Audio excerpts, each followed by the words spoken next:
Chapter 2.4, Sculpture, Part 5. So construction, we also call it assembling or, fabrication's another word. So the Soviet constructivists create an entire movement based on manufactured materials. So I don't know exactly the whole story in terms of what is available in the Soviet Union, but Corten steel is a manufactured thickness of steel for building projects such as architecture. We're getting into that. And so Nam Gabo takes this head, this is 100 years ago, 1916, and he constructs this. This is called planar construction,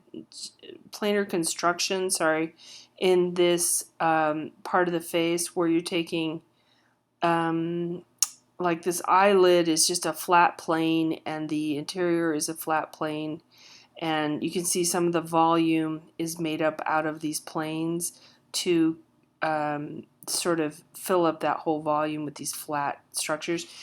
In art, in 3D design, and sometimes beginning sculpture, an assignment you might get would be cardboard or thinner material or poster board, something, and that you would cut it up and you would assemble it in this way. That's one way that you can explore this type of working. But this is welded together. It's not glued, it's welded together. And then in these areas, there's some abstraction and different things happening, kind of cubist looking piece.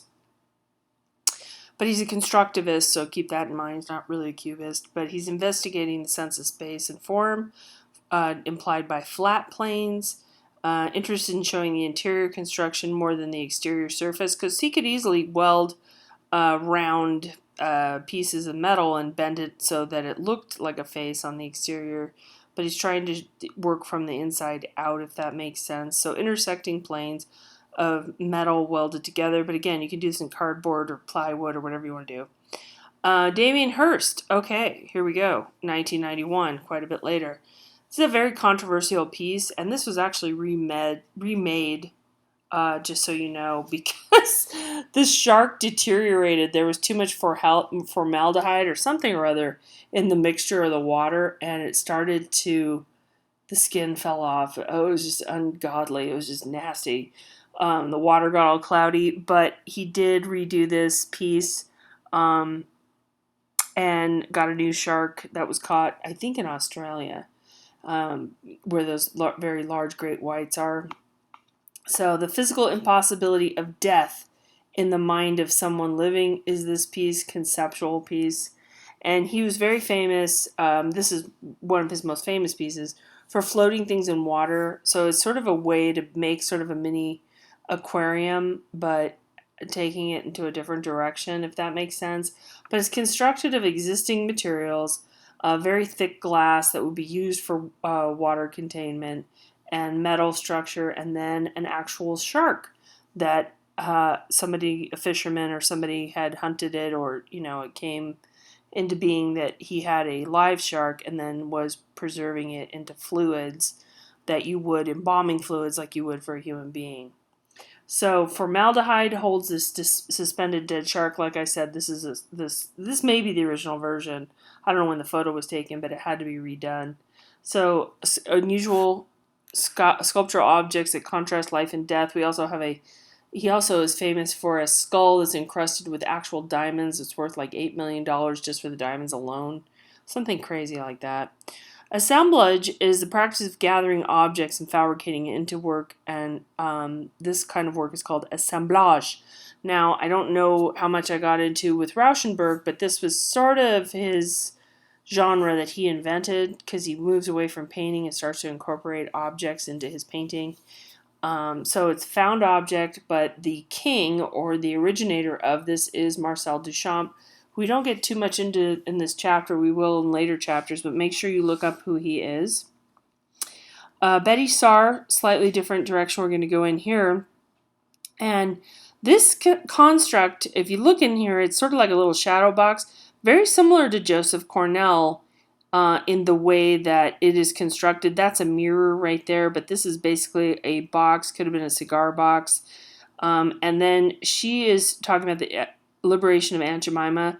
Los Angeles-based artist Allison Sarr is her daughter, also making similar work, showing quite a bit right now at LA Louvre, down in Venice Beach. Oh, tremendous. But Betty Sarr really points a very direct finger at commercial imagery such as Aunt Jemima, who, when I grew up, this face, this exact face, this was exact advertising that you would see on a syrup bottle. Okay, that's who Aunt Jemima was for in that case. So this was the idea that the blackface, this was a depiction of blackface that was really caricaturistic, but that Aunt Jemima, as this evolution of this mammy or slave person, was used to sell goods. And so she objected to this as an African American, and she pointed at this with this socially conscious piece. She's got a broom in one hand, and then there's a rifle here on the other, also a gun tucked in here. So she collected all these things. Like I said, that was an actual syrup label. Those were all over all the time when I was growing up. And a stereotypical mammy doll, so that's a real doll. And cotton down at the bottom. We didn't really talk about that. But it's exploring themes of identity, and she's investigating the survival of African traditions and Black culture and stereotypes. There's a lot of this type of, if you want to call it memorabilia, I guess that's one way to call it, but this stuff exists. There's a lot of it. Used to be quite a bit of it. So you will find it from time to time. Ready-made. So Duchamp, he's our hero here. 100 years ago, he pioneered this, and he was challenging the ideas of traditional sculpture and artwork too in many ways. He got into it with the Cubists, and they kicked him out. Picasso and he were not friends, I will say that. He's a very contentious, unhappy person who didn't make art for a very long time, but he was very influential.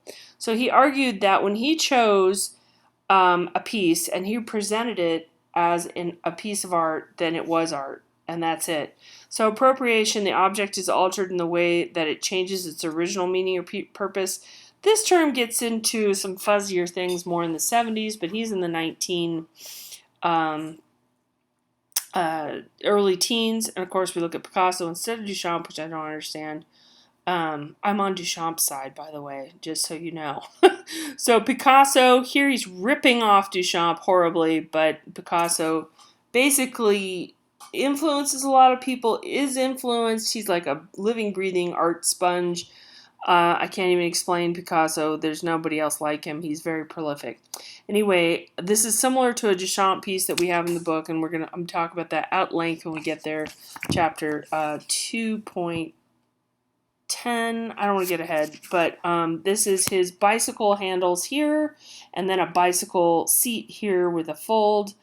He may have increased this fold a little bit to accentuate this look, but these are found objects, found bicycle seat, found handlebars, making it to look like a bull's head, which was a common image for Picasso because he's from Spain, and the bull represents Spain, and there's bullfighting, so it's a big part of his culture. Okay, anything else? No. Okay. Kinetic and light sculpture, and I'm going to try to get through this quickly. Anything that moves is called kinetic sculpture. Again, Duchamp invented kinetic sculpture. At the very same time, he invented ready-mades or found object work. Okay? Picasso didn't invent either one of these, so don't get confused. So moving and lighted works rely on mechanical engineering as well as creative input of the artist. This Ricky piece, now there's a lot of George Ricky pieces. There was one at my college at UCSB, and it was wind-based, but some are have motors like hidden in there, and then they have to be plugged in somewhere. Some are wind or motion, like somebody waving their hand, and they'll feel that wind just from that based. Just depends on the piece. But this is fabricated steel, just to hit that part of it. Minimalist sculpture, boxes and geometric planes. So it's balanced and it can pivot in a variety of direction. So it always is changing. That's the idea. Okay. So a current of air or motor. This is another piece, Laszlo Moholy-Nagy. I hear this name in my head all the time because it's just so unusual, such an unusual name. This was a light prop for an electric stage in 1929, and then it became a piece of art in itself. But if you look here and you think about the light coming through and reflecting and then coming through these slats, I think it also kind of made noise like a thunderclap. But it became a main character in a film by the artist, but it's a motor that moves a bunch of perforated discs that cross in front of a light. So it influenced the stage presentation. And you'll notice there's a lot of lighting and sound in theater and film, and we can go into great detail there. Okay, so installations involve a construction of a space and assembly of objects. So assembling objects, it can be assemblage. Sometimes it's not, but it's a cumulative work is the better word. But it's a bunch of stuff, put it that way, created and put into a room.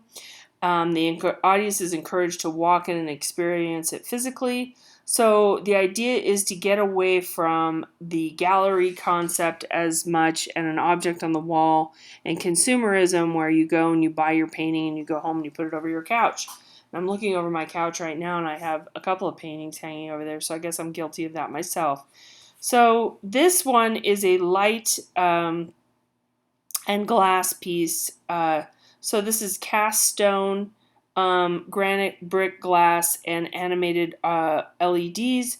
This is, I believe, changing color and has a really pretty look to it, and the colors change. And there's a lot of bells and whistles, and it has kinetic elements into it because of the changing of light and the power. So, spiral shape, colors change over a 4-minute time span. Movement in the work recalls action of dance and rhythm of the installation, flow and graceful patterns. Gormley, he's not who I really think of when I think of installation art. He does do some, but Ann Hamilton and there are various others I think of that do what he does on a bigger scale at times. But his thing is the figure, and you'll see him mentioned in a bunch of different contexts, all to do with the figure, because the figure goes away in art history for a while, and he is one of many that sort of bring it back. So he takes this clay in China, and there's a lot of clay in China and in Japan, and it's a popular medium there, highly revered, and there are factories and there are workers. And this person's sort of helping crank out these pieces. He's watching his technique, because when you do something of this scale, filling an entire space this deep and long, former warehouse in Shanghai, you do need a little help, okay? So there's 210,000 of these, and he makes these little tiny figures. Let's back up again so you get the sense. He's making each one by hand, little grabbing it and moving it around. These are not fired clay to my knowledge. They're just handmade, and they would crumble, if a good rainstorm came across them, but aren't they amazing? So he's commenting on, it's called Asian Field, and it's commenting on humanity and about workforce and that kind of thing. And he's asking the participants to make an image of their own bodies. I'm sure he made a good number of these, but then people would also come and make a sculpture of their own body in the same size and shape. Lived moments made into matter, and his work is at its best when it's inserted into the stream of daily life. That's it.